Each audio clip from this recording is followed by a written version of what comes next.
In my last lecture, I took up the teaching of the 6th century BC Chinese sage Lao Tzu, recorded in the sacred scripture of Taoism, the Tao Te Ching.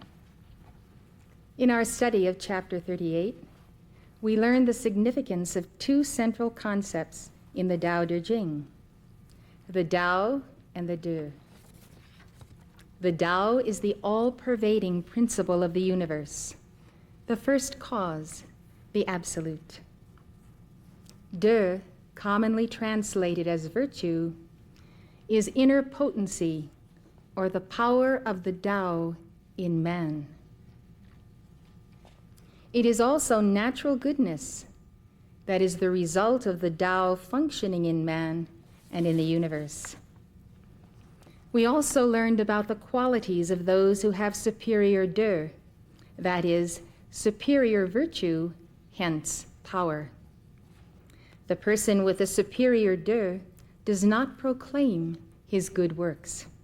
He is not smug about his accomplishments.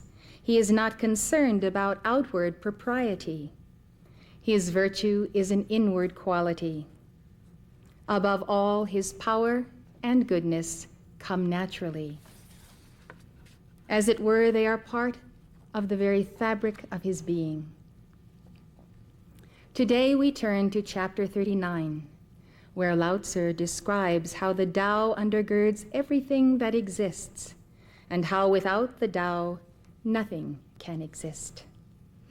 First, I will read to you Robert Henrich's translation of chapter 39 in full.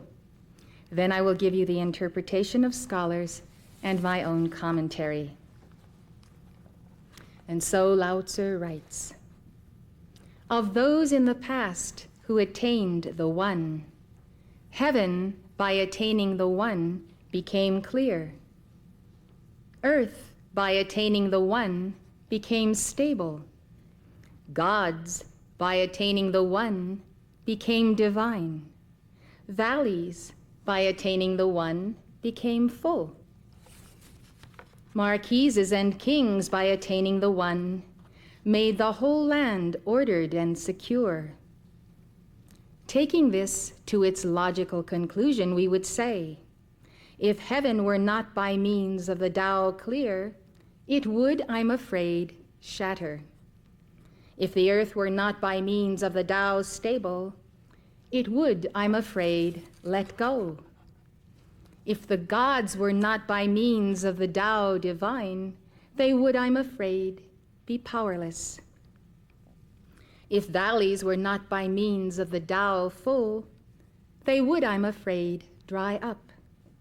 And if marquises and kings were not by means of the Tao noble and high, they would, I'm afraid, topple and fall. Therefore, it must be the case that the noble has the base as its root, and it must be the case that the high has the low for its foundation. Thus, for this reason, marquises and kings call themselves the orphan, the widower, and the one without grain. This is taking the base as one's root, is it not? Therefore, they regard their large numbers of carriages as having no carriage. And because of this, they desire not to dazzle and glitter like jade, but to remain firm and strong like stone." That is the end of chapter 39. So now we will consider its meaning. The first line says, "Of those in the past that attained the One." Arthur Waley translates this as for the things that from of old have understood the whole." Waley says the text literally reads, "As for the things that from of old have got the whole." He says the got does not mean attained, but got the idea of. As for the things that from of old have got the idea of the whole. This is why he renders the phrase, "got the one or whole," as understood the whole. As I continue comment on these verses, I will read from Winsett Chan's translation. It is similar to Henrik's, but smoother. Chapter 39, lines 2 through 12. Again, these are the same lines by Winsett Chan. Of old, those that obtained the one, heaven obtained the one and became clear.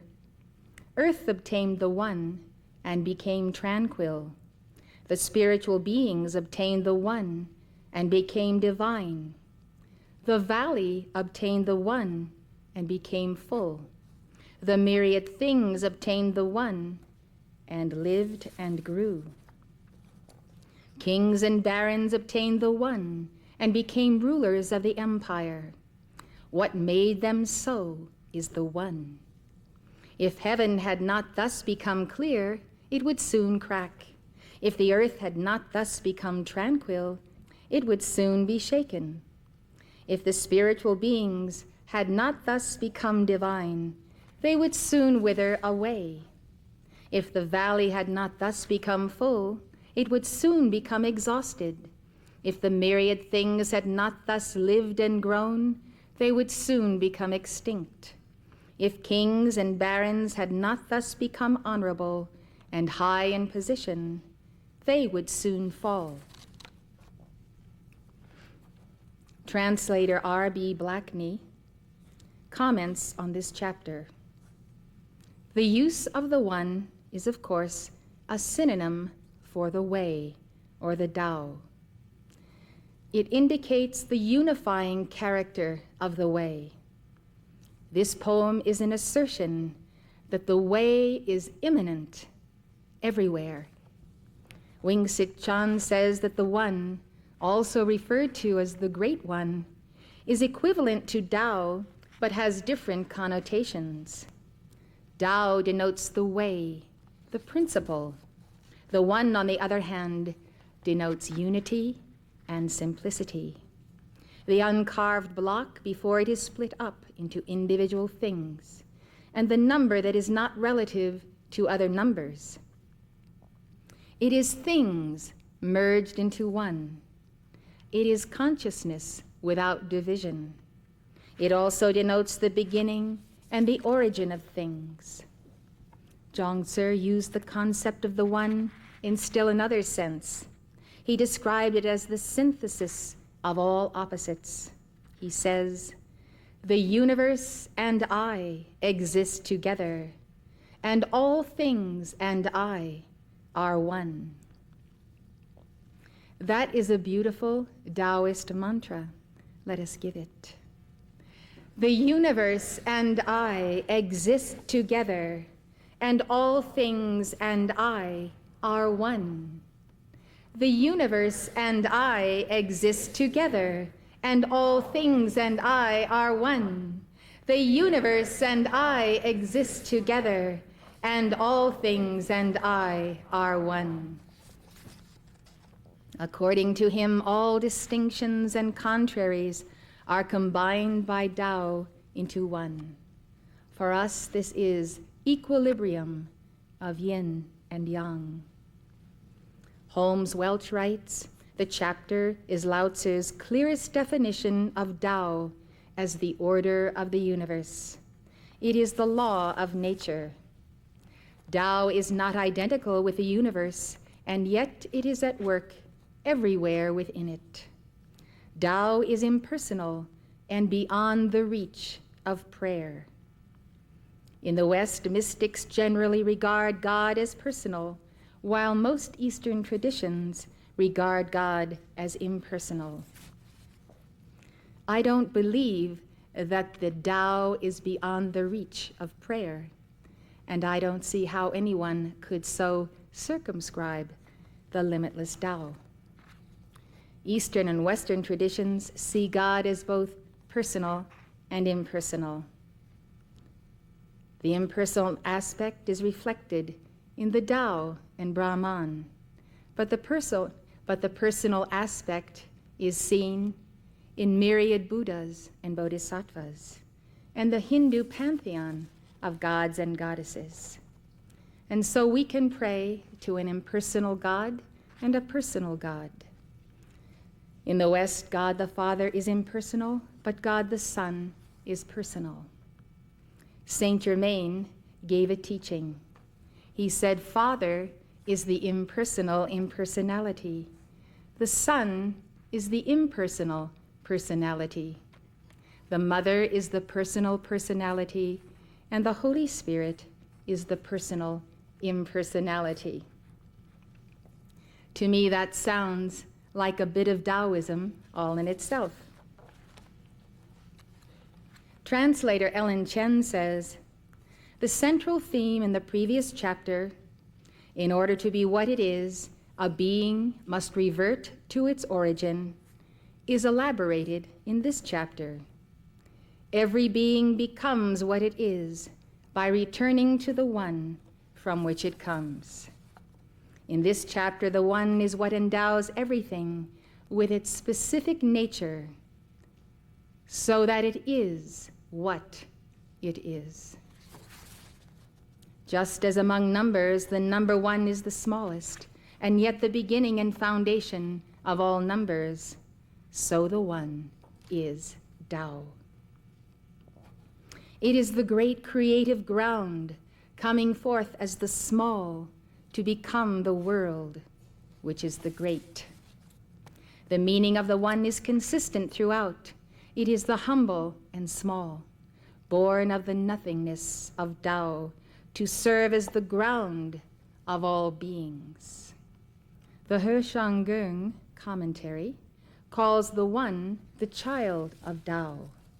The one, born of Tao, is the seed of all beings by determining all beings to be what they are. This brings us to the concept of Christ. I see the child of the Tao as the equivalent of the only begotten Son of God, in whose image and likeness we are made.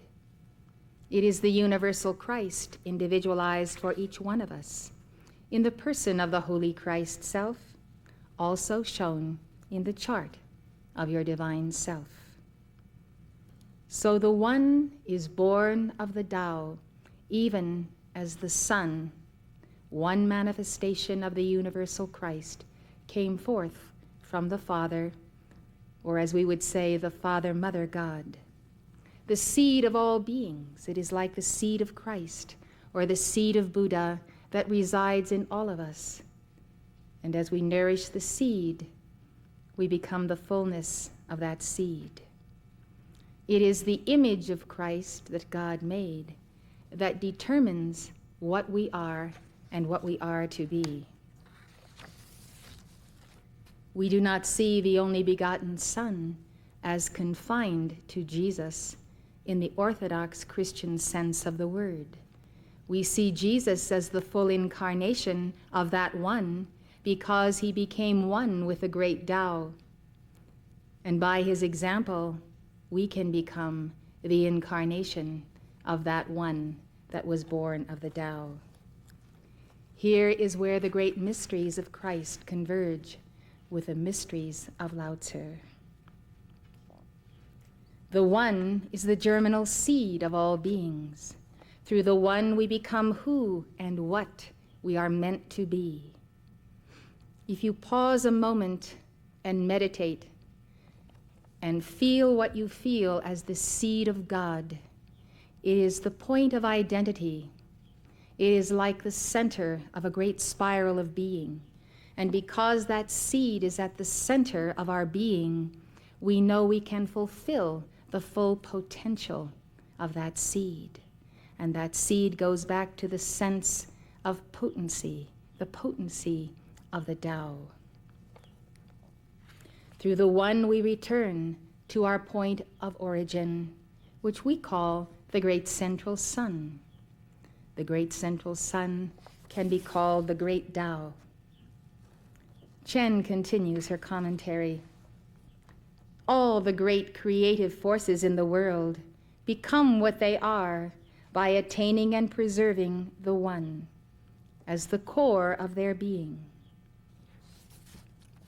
Heaven is clear, earth is peaceful, spirits are efficacious, valleys are replenished, all beings come to be, and rulers bring order to their states. This dynamic, organic, rich, and actively transforming world has its secret and origin in the smallest of all, the One. So is the seed of Christ the smallest, but when it comes to full fruition, it is the consciousness of the cosmos. Until you discover this seed and have the sense of that point of contact in yourself, you may lose sometimes the sense of being centered in a divine reality, centered at a point of seeing and knowing, of purpose and will and decision-making. That point, that nucleus, is the divine gift. It is the divine spark of being without which we could not realize the Tao or our own being. Let us continue with chapter 39, lines 13 to 16. Therefore, humble station is the basis of honor. The low is the foundation of the high. For this reason, kings and barons call themselves children without parents, lonely people without spouses, and men without food to eat. We remember the reference to Melchizedek without father and mother, beginning or ending of days. Perhaps rather than being literal, this may mean that he was the full manifestation of the Tao and therefore no longer had a reference point to beginnings and endings. And so, Lao Tzu says, is this not regarding humble station as the basis of honor? Is it not? Chen's comment on this is, the social political order is an extension of the natural order. Those who occupy high positions, kings and barons, must embrace the small and humble, that is, the One, if they are to be ontologically grounded. Ontologically grounded. Ontology, as you know, is the branch of metaphysics dealing with the nature of being, reality, or ultimate substance. So if we are to be ontologically whole, we have to enter the One. To be orphaned or widowed is the most miserable fate. This is how a ruler refers to himself to show that he embraces the humble within himself. A king referring to himself as Pu Ku, meaning he is not worthy of his title, is like a Christian ruler who calls himself a sinner. James Legge and other translators render this passage differently. Legge's version reads, "Princes and kings call themselves orphans, men of small virtue, and as carriages without a nave or hub of a wheel." Is this not an acknowledgement that in their considering themselves mean, that is lowly, they see the foundation of their dignity? Chen translates it as, "Therefore barons and kings call themselves orphaned, widowed, and unworthy." Is this not taking the humble for one's root? Is it not? Legge's interpretation of this is, the way in which princes and kings speak depreciatingly of themselves illustrates how they have indeed got the spirit of the Tao. What I understand from Lao Tzu's teaching is that the foundation of the dignity of the princes and kings comes from their humility. We can see in politicians today that there is no true greatness where there is not true humility. True greatness comes from realizing your smallness and letting yourself be filled with the greatness of the Tao. You have to be nothing before you can become something. It is like the process of the self-emptying of the things of this world that one may be filled with the things of the Spirit, and nature abhors a vacuum. Line 17 of chapter 39 has been subject to many different interpretations. Whaley translates it as, enumerate the parts of a carriage, and you still have not explained what a carriage is. He says the argument here is that the whole cannot be known by separately knowing the parts. R.B. Blackney simply translates it as, truly a cart is more than the sum of its parts. Henricks offers another variation. He translates it as, they regard their large number of carriages as having no carriage. Other translators believe that the word carriage is a corruption of the word fame or praise, and that the original probably was meant to be fame or praise. Thus Chen and others translate this passage, therefore the most famous has no fame. He has become famous because he has no sense of fame, no desire for fame. Victor Mayer, using the same Ma Wang Dui manuscripts as Henricks, translates it as, striving for an excess of praise, one ends up without praise. These days we see politicians scrambling on top of politicians for fame and praise, and they all fall down, and they all look silly. The last two lines of chapter 39, lines 18 and 19, are translated by Whaley as, they, the sages of old, did not want themselves to tinkle like jade bells, while others resounded like stone chimes. He says this passage deals with the reluctance of the wise ruler to put himself above his subjects and so spoil the unity of empire. Chen translates the end of chapter 39. The most famous has no fame. Do not tinkle like jade or chime like stones. Legg's translation is, princes and kings do not wish to show themselves elegant-looking as jade, but prefer to be coarse-looking as an ordinary stone. Chen says the intent here is instead of advertising oneself, it is better to hide among the fameless. Do not chime forth loudly like jade and stone pieces in musical bells. The sage covers up his jade under coarse garments. My meditation on chapter 39 of the Tao Te Ching has opened for me new levels of understanding of the words and deeds of Jesus Christ. We all know these words and stories by heart, so much so that their meaning has been neutralized. But Lao Tzu's teachings give us a bright new dimension of what was in the mind of Christ when he thus spoke.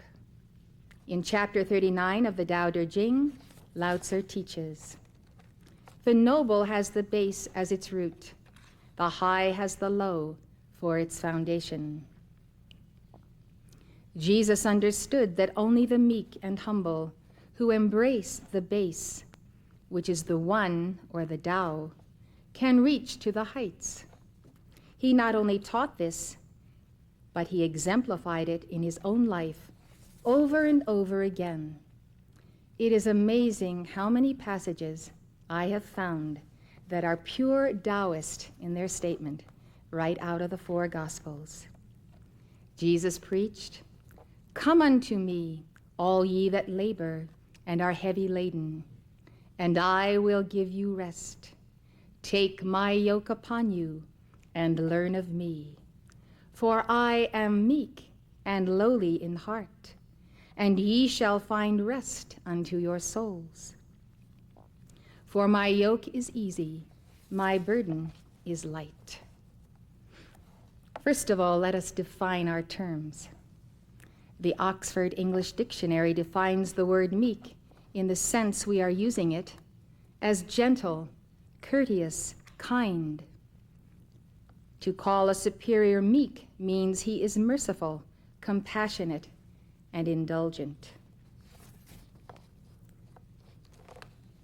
As connoting a Christian virtue, meek means free from haughtiness and self-will, piously humble and submissive, patient and unresentful under injury and reproach, inclined to submit tamely to oppression or injury, easily put upon. Of animals, it means tame, gentle, not fierce, not violent or strong, mild and gentle. The Oxford English Dictionary defines lowly as humble in feeling or demeanor, not proud or ambitious, humble in condition or quality, modest, unpretending, low in situation or growth. Jesus is saying, "Ye shall find rest for your souls, because I am the base. My yoke is easy, my burden is light," means, because I have taken upon me the Tao as my burden of light, therefore my yoke is easy. My dir is easy. The activating principle of virtue in me is easy. Because I am meek and lowly, I carry the Tao. One must be meek and lowly to allow oneself to be ridiculed, to be crucified, and to become the burden bearer, the servant of all. And yet through all of this, Jesus is teaching us that this is the lesson not only of Christian virtue, but of the science of equilibrium, of the law of nature. If you walk as I am and do as I am, you will receive power from on high.